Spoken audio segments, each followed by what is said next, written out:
रायगड मुरुड परिसरामध्ये मातोश्री आणि रवींद्र वायकर यांनी मिळून 900 कोटींची जमीन खरेदी केल्याचा सनसनाटी आरोप संजय निरुपम यांनी केलेला आहे। मुरुड परिसरामध्ये उद्धव ठाकरे आणि वायकर यांच्या पत्नी मनीषा यांच्या नावे 450 एकर जमीन खरेदी करण्यात आली आहे।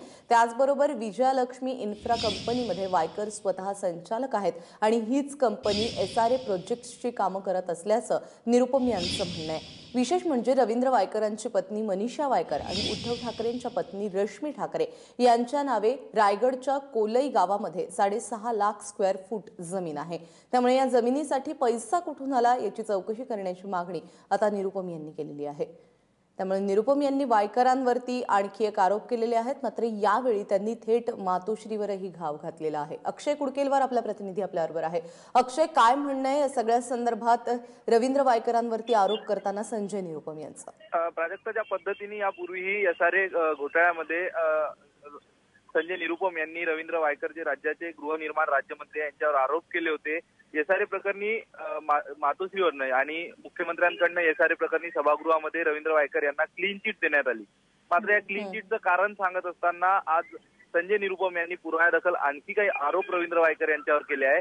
त्यामुळे विधानसभा अधिवेशनापूर्वी मुख्यमंत्री देवेंद्र फडणवीस यांची मातोश्रीवर जे उद्धव ठाकरे यांच्याशी भेट झाली, या भेटीमध्ये उद्धव ठाकरे यांनी रवींद्र वायकर यांना क्लीन चिट देण्याबाबत मुख्यमंत्र्यांना सांगितलं, असा आरोप संजय निरुपम यांनी केला। आणि मातोश्री नेहमी रवींद्र वायकर यांना पाठीशी घालते याचं कारण जे पुढे येऊन सांगितलंय संजय निरुपम यांनी, जो आरोप केलाय यानुसार रवींद्र वायकर यांच्या पत्नी मनीषा वायकर आणि सोबतच उद्धव ठाकरे यांच्या पत्नी रश्मी ठाकरे यांच्या नावावर अनेक आर्थिक व्यवहार झालेले आहेत। रायगड जिल्ह्यातील मुरुड येथील कोरलई गावामध्ये मोठ्या प्रमाणात जमीन घेण्यात आलेली आहे।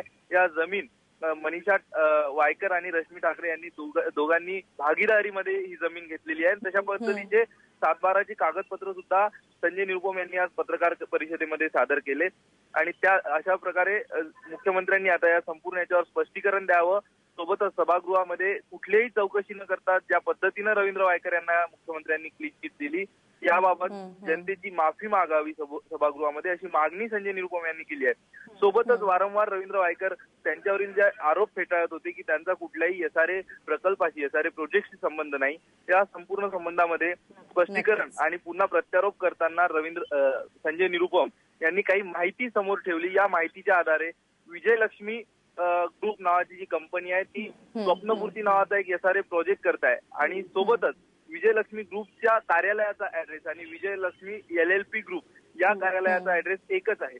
रवींद्र वायकर जरी विजयलक्ष्मी ग्रुपमध्ये आपला सहभाग सांगत नसले तरी विजयलक्ष्मी LLP ग्रुप ही जी कंपनी आहे या कंपनीच्या संचालक मंडळामध्ये रवींद्र वायकर यांचा समावेश आहे आणि तशी कंपनी रजिस्ट्रेशनच्या वेबसाईटवर रवींद्र वायकरच्या नावाची माहिती सुद्धा आहे।